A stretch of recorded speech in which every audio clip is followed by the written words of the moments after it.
माता की जय श्री राम, जय जय श्री राम। आज सारे लोग बैठ जाओ भाई, जरा एक कटआउट बटआउट भी नीचे कर दो, पीछे दिखाई।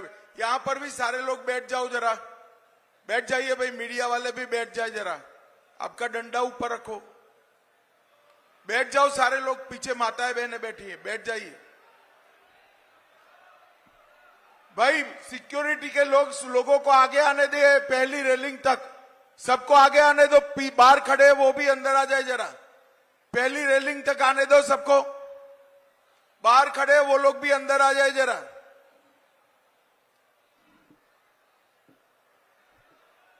भाइयों बहनों, आज मेरे साथ मंच पर उपस्थित श्री सुरेंद्र नागर जी, हमारे राज्यसभा के संसद सदस्य सुभाष बराला जी,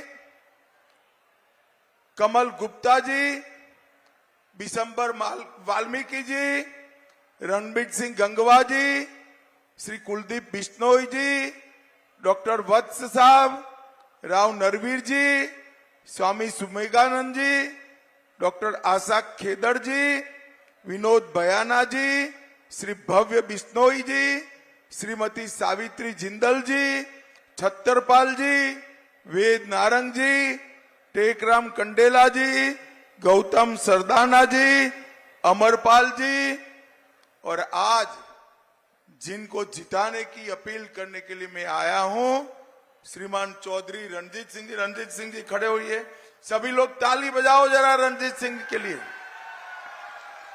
और आज की इस विशाल जनसभा में आए हुए प्यारे भाइयों बहनों, माताओं और मेरे जिगर के टुकड़े जैसे युवा मित्रों, आप सभी को नमस्कार।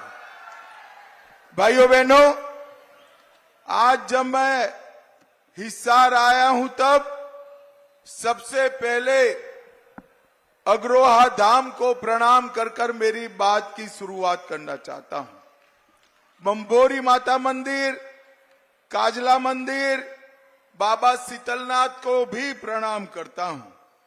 महान स्वतंत्रता सेनानी लाला हुकमचंद जैन, मुनीर बेग, पंडित नेकीराम शर्मा, दादा गणेशी लाल और लाला लजपत राय को भी याद कर कर मेरी बात की शुरुआत करना चाहता हूं। भाइयों बहनों, मैं हरियाणा की भूमि पर आया हूं तब हरियाणा की भूमि ये देश को 3 क्षेत्रों में सबसे बड़ा योगदान अगर किसी ने किया है तो हरियाणा ने किया है। एक तो देश की सीमाओं की सुरक्षा। आज हम निश्चिंत होकर अपने घर में सो रहे हैं, इसका कारण हरियाणा का जवान सीमा पर भारत माता की रक्षा के लिए तैनात है, इसलिए सो रहे हैं। दूसरा, हमारा किसान। एक जमाने में गेहूं अमेरिका से लाना पड़ता था, आज अन्न के क्षेत्र में हमारा देश स्वावलंबी हुआ। इसमें सबसे ज्यादा योगदान किसी का है तो हमारे किसान, और उसमें भी हरियाणा के किसान का है। और तीसरा, खेल कहीं पर भी खेला जाता हो, राष्ट्रीय हो अंतर्राष्ट्रीय हो, सबसे ज्यादा मेडल अगर किसी को मिलते हैं तो हरियाणा के धाकड़ खिलाड़ियों को मिलते हैं। धाकड़ खिलाड़ी, ये तीनों क्षेत्रों में हरियाणा ने देश को आगे बढ़ाने का काम किया है, और ये तीनों क्षेत्रों को एक एक कर कर कांग्रेस पार्टी ने खत्म करने का काम किया है। भाइयों बहनों, मैं आज आपको बताना चाहता हूं, कांग्रेस पार्टी ने अपने शासन के अंदर बोफोर्स का घोटाला किया, हेलीकॉप्टर का घोटाला किया, सेना के जवानों की गाड़ियों का घोटाला किया, हजारों करोड़ के घोटाले एक कांग्रेस पार्टी ने किए।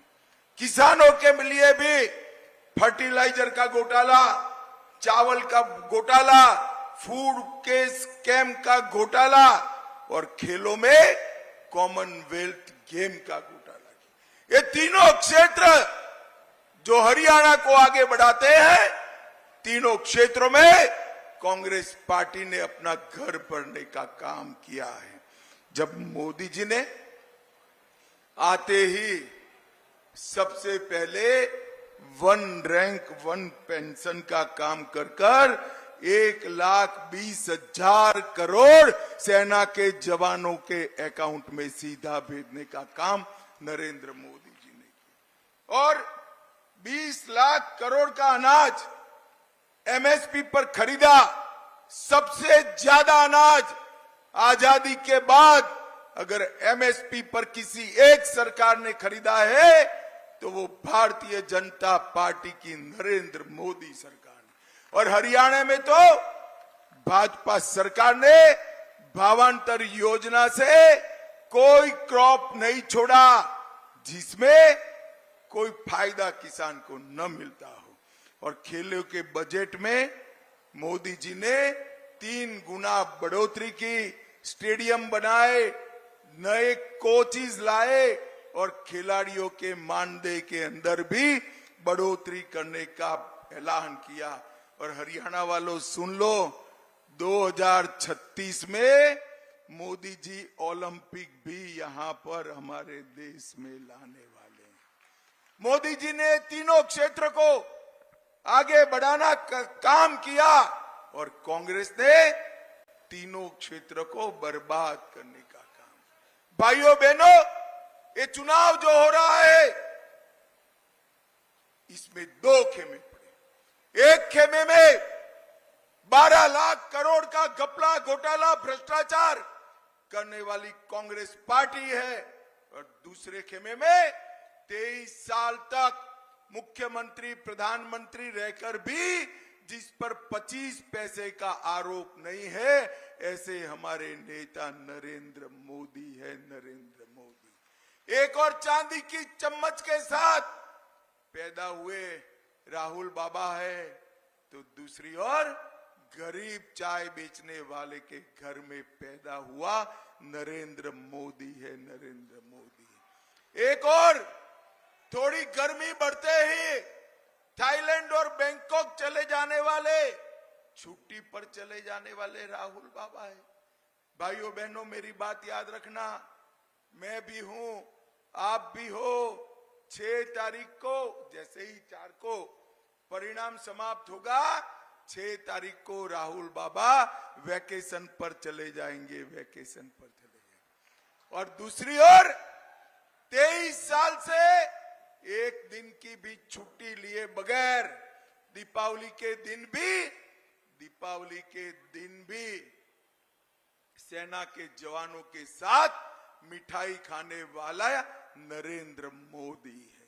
ये दोनों के बीच में आपको तय करना है। एक और पाकिस्तान को मुंह तोड़ जवाब देने वाले नरेंद्र मोदी है और दूसरी ओर एक कांग्रेसी कहते हैं पाकिस्तान का सम्मान करो, पाक ऑक्यूपाई कश्मीर उनसे न मांगो क्योंकि उनके पास एटम बॉम्ब है।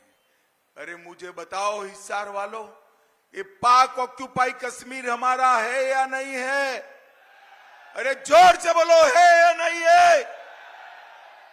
कांग्रेस कहती है पाकिस्तान के पास एटम बम है, उसको छोड़ दो। राहुल बाबा, मैं महाराज अग्रसेन की भूमि से कहता हूं कि ये पाक ऑक्यूपाई कश्मीर भारत का है, रहेगा और हम उसको लेकर रहेंगे। भाइयों बहनों, हरियाणा में 6ठे फेज में चुनाव होने वाला है। आज 5वें फेज का चुनाव है। 4 फेज का चुनाव समाप्त हो गया है। आपको परिणाम जानना है क्या?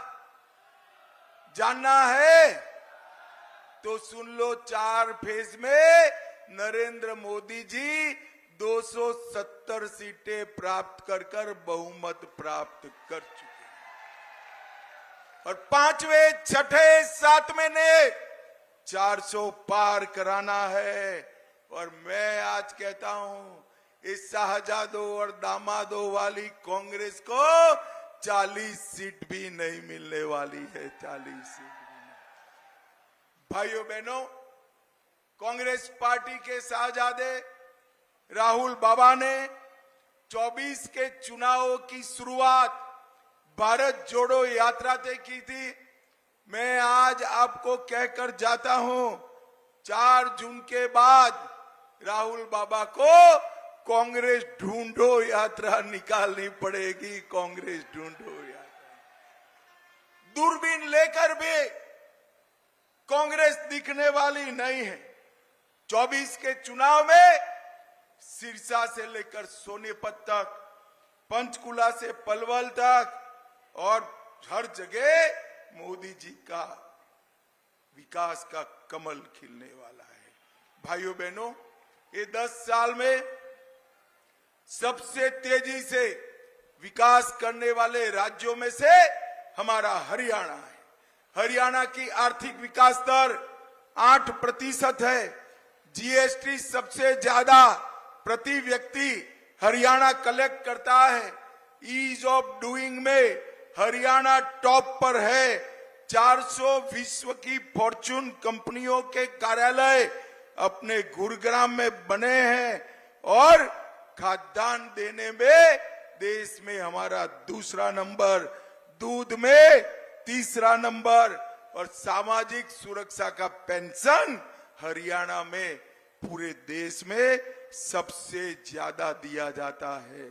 और स्वास्थ्य सुविधाओं में पूरे देश में पहले स्थान पर हरियाणा है। देश में जितनी गाड़ियां घूमती है, हर दूसरी गाड़ी हरियाणा से बनकर जाती है। जितने ट्रैक्टर है, हर दूसरा ट्रैक्टर हरियाणा से बनता है। और ये हुड्डा साहब, आपने क्या किया था? चिट्ठियां लिख कर दामाद के दरबारी बने हुए थे आप। भाइयों बहनों, एक कांग्रेस का हाथ दिल्ली के जीजा के साथ है और उनके शासन में पब्लिक, प्रदेश की जनता खाली हाथ थी। और मैं आज बताता हूं, नरेंद्र मोदी जी के प्रधानमंत्री बनने के बाद, हरियाणा में भाजपा सरकार बनने के बाद हर गरीब के पास पक्का मकान है, शौचालय है, गैस का सिलेंडर है, नल से जल है, किसान का कल्याण है और विकास का गुणगान भी यहां पर हो गया है।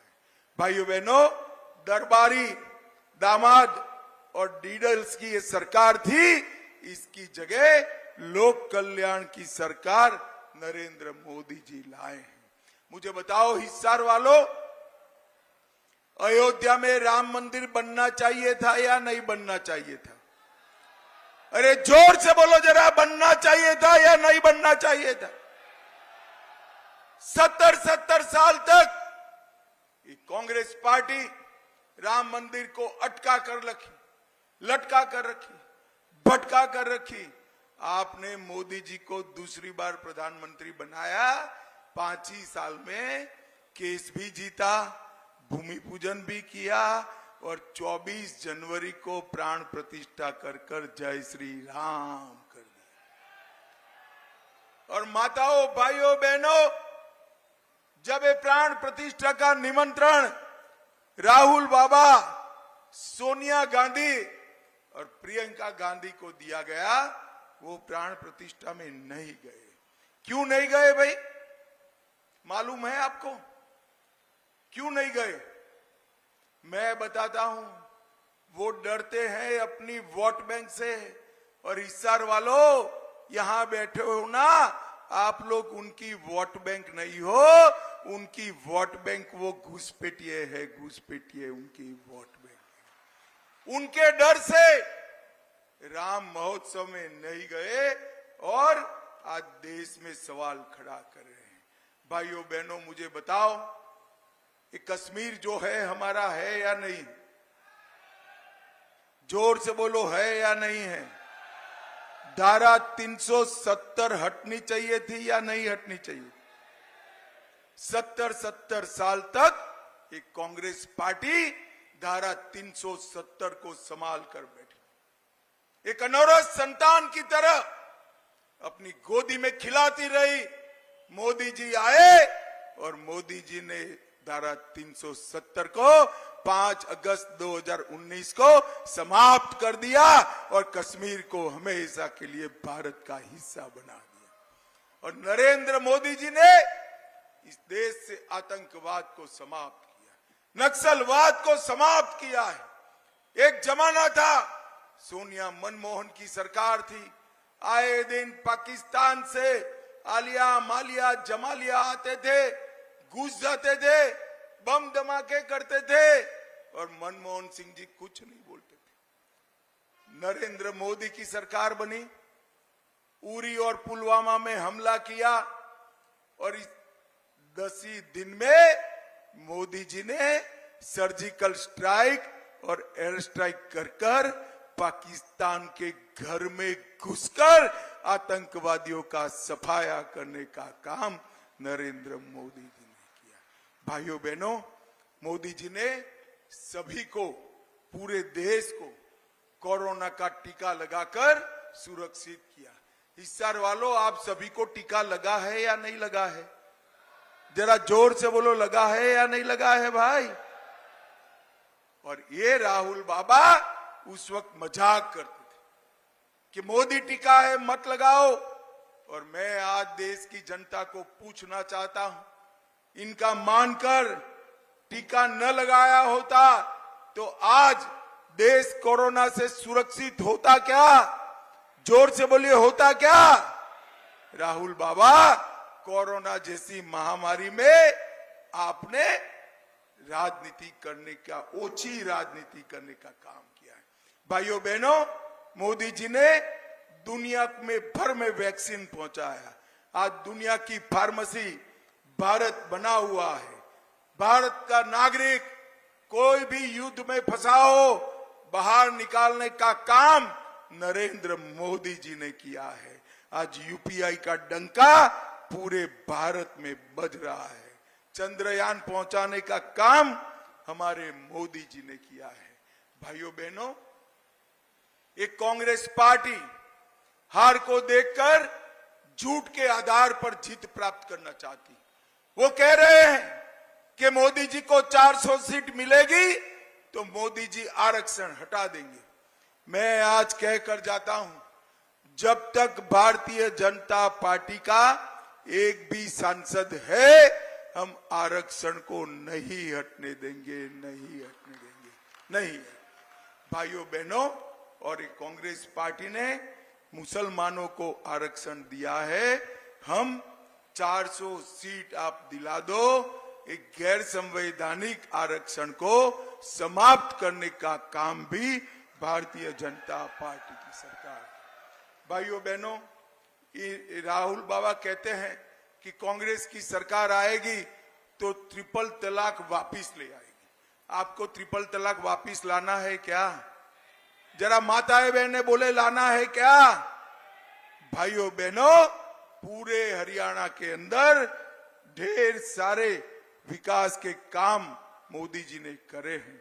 एक ही लोकसभा में 1,56,000 घरों में पीने का पानी पहुंचाया, 29 सस्ती दवाइयों के केंद्र खोले, 50,000 शौचालय बनाया, 50,000 गैस का कनेक्शन दिया, 18 लाख लोगों को मुफ्त 5 किलो अनाज दिया, 350 किलोमीटर गांव की सड़क बनाई और 13 लाख लोगों को 5 लाख तक का स्वास्थ्य का पूरा खर्चा आज नरेंद्र मोदी जी उठा रहे हैं। नरेंद्र मोदी जी।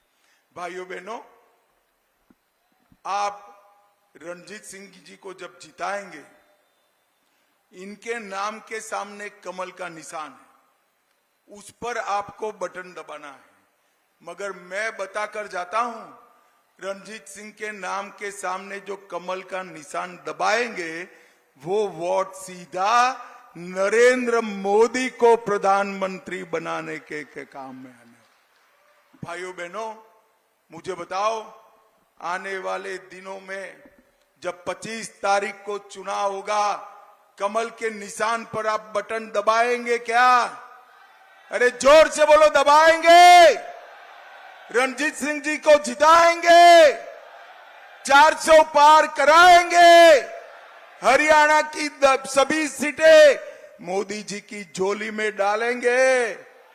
मोदी जी को तीसरी बार प्रधानमंत्री बनाएंगे? तो मेरे साथ दोनों हाथ उठाइए, उठाइए दोनों हाथ, विजय के संकल्प की मुट्ठी बींचे और प्रचंड आवाज से बोलिए, भारत माता की जय श्री राम, जय जय श्री राम।